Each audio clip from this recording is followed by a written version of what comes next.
Photo Tony KarumbaAFPGetty ImagesProposed funding cuts to environmental programs in President Donald Trump's proposed 2018 budget have drawn anxious attention from around the world. But while the biggest numbers deal with rolling back the Obama administration's climate change initiatives, more subtle withdrawals of federal support from lesser-known international programs threaten the continued existence of some of the planet's most iconic animals. Trump's 2018 budget proposes a 32% across-the-board shrinkage of United States foreign assistance, affecting hundreds of sustainability, health, and environmental programs. As comparatively paltry as a few $1 million retracted here and there from a $1.15 trillion federal budget may seem, for those desperately striving through underfunded programs to preserve the world's wildlife, the loss of monetary and moral support from the U.S. could be devastating. And wildlife wouldn't be the only victims. The societal havoc wreaked by unchallenged trafficking cartels, and the loss of important tourist income due to vanished elephants, lions, and giraffes resulting in abandoned safaris, could directly impact poor communities in Africa and Asia. It remains to be seen if Congress will embrace Trump's draconian cuts for 2018. But even if the legislature disallows the reductions next year, the administration still has between 3 and 7 years left to run. And it seems unlikely that the president will shift very far away from his professed America First policies.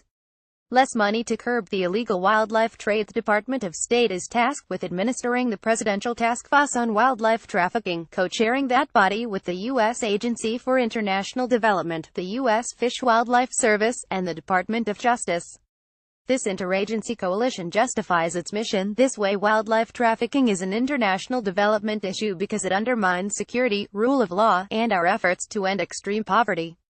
Through the auspices of the State-US interface, the U.S. has applied a multi-pronged approach to combat global trafficking.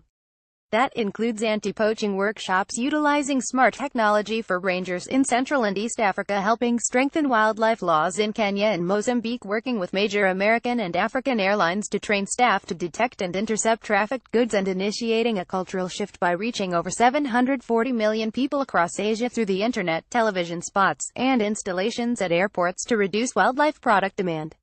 If Trump's budget is approved, state's budget for all this will be more than half, falling from $90.7 million to $40.9 million. USAID's biodiversity program, which in fiscal year 2017 spent $265 million in conservation efforts across 50 countries in a mission to protect natural landscapes and wildlife while enhancing U.S. economic and security interests, would see its expenditures shrink to less than a third of that amount, to $69.9 million. In 2015, USAID programs helped fund community conservation in northern Kenya, reduced poaching of elephants and rhinos by 35% and 78% respectively, and invested in training, equipment, education, and new outposts for rangers, the men and women on the front lines of the wildlife wars. One result: rangers in Central Africa patrolled up to 50% more territory than the year before and apprehended more than 400 poachers thanks to wider deployment of SMART, a system of ranger-based monitoring techniques and technologies.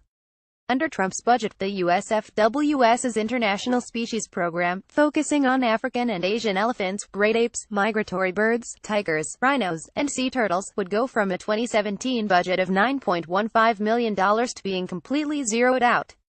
With that cut, significant anti-poaching, community engagement, habitat protection, and wildlife management programs would vanish from poor countries whose priorities generally place conservation far down the list. Under Trump's plan, the cash-strapped USFWS would see its 2018 budget decreased by $202.9 million compared to 2017. Environmental groups have petitioned for several species imperiled by criminal wildlife trafficking to be protected under the Endangered Species Act, including giraffes, pangolins, and African elephants. Such listings would curb America's role in the trade of these species' body parts, among other benefits.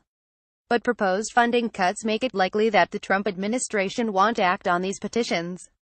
While it may be difficult to accept, this is the way the world will look if the president successfully moves his proposed budget through Congress.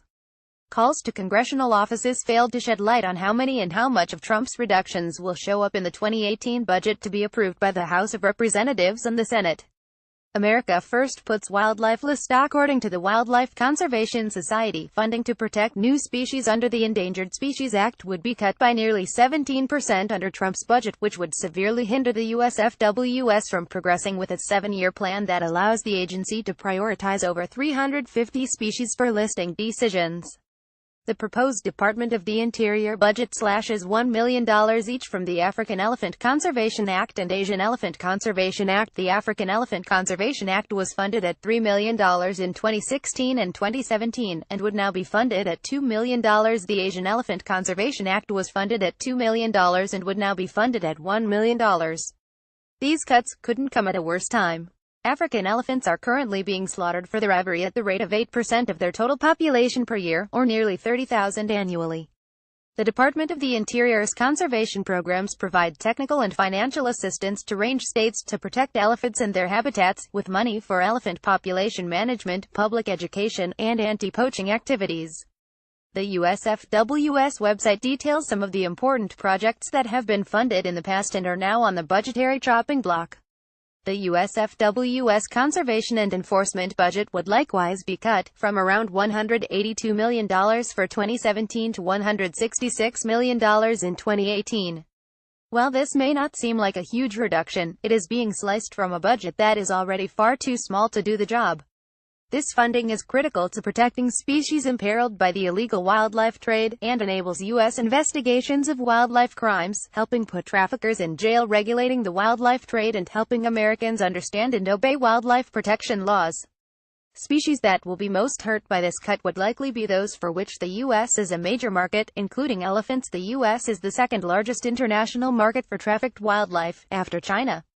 In a reply to an emailed query, Senator and former vice presidential candidate Tim Kaine of Virginia said that he would strongly oppose the president's 2018 budget plan, in noting that, in 2013, the U.S. joined 21 nations in launching Operation Cobra, a successful multinational strategy designed to tackle illegal wildlife trading in Africa and Asia. Kaine also pointed to President Barack Obama's Executive Order 13,648, aimed at improving coordination with other governments in combating trafficking. Both of these pledges of American leadership to confront the international wildlife crisis are now on the table for defunding. Empty coffers mean empty forests. To put all of this in perspective, Congress only provides approximately 12% of the funding that the USFWS's own scientists estimate is needed to recover species, according to a Center for Biological Diversity report on endangered species spending. This amount, however meager and inadequate, is now in the crosshairs of an administration whose antipathy for wildlife, natural landscapes, and environmental protection is manifest in its many administrative actions. The Trump budget would cut the Cooperative Endangered Species Conservation Fund, which allows state and federal partners to recover currently listed species, by $34 million, a 64% reduction.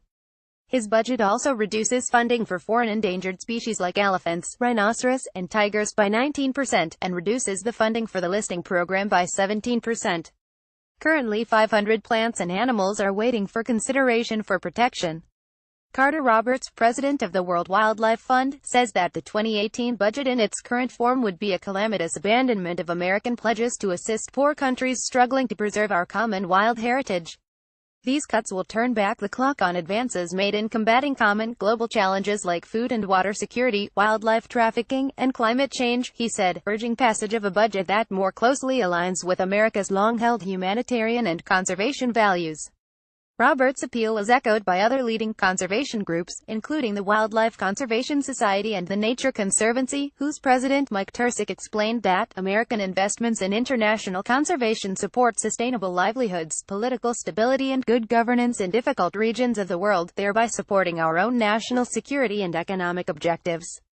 Pulling back on these commitments, he said, would be prohibitively costly, harming our last remaining rhinos, snow leopards, and sea turtles, but also undermining governmental accountability and due process in the developing world, critical to combating the persistent state corruption that underlies the tragic success of international trafficking networks.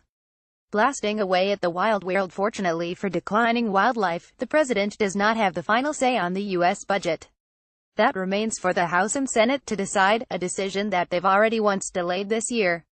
But the news out of Congress thus far isn't all that good. Environmental groups are blasting pending House spending legislation, E! News reported on September 7, warning that proposed budget amendments in the House would undermine environmental protections, making major funding cuts aimed at the Interior, EPA and Commerce Department work on protection and conservation. As of this writing, the Department of State's International Conservation Programs project, which this year allotted a mere $7 million to some of the most important wildlife organizations on Earth, including the International Union for the Conservation of Nature and its indispensable red list of data on thousands of species, would be totally defunded under Trump's plan. The jury's still out on what the final 2018 budget will look like, with a vote not likely due until early December, but it's clear that the current administration and many in the GOP-dominated Congress are advocating an abandonment of long-held, fundamental domestic and international American tenets, especially helping the disadvantaged and taking a stand for treasured wild animals the world over. Meanwhile, those who continue to assert these values do so from a self-declared position of wanting to help others, of being on the right side of history, and of fulfilling our obligations across the globe. For the planet's most spectacular and endangered wildlife, public participation in the seemingly mundane wrangling over budgetary priorities has never been more important. This story originally appeared at the website of global conservation news service mangabay.com. Get updates on their stories delivered to your inbox, or follow at Manga Bay on Facebook, Instagram, or Twitter.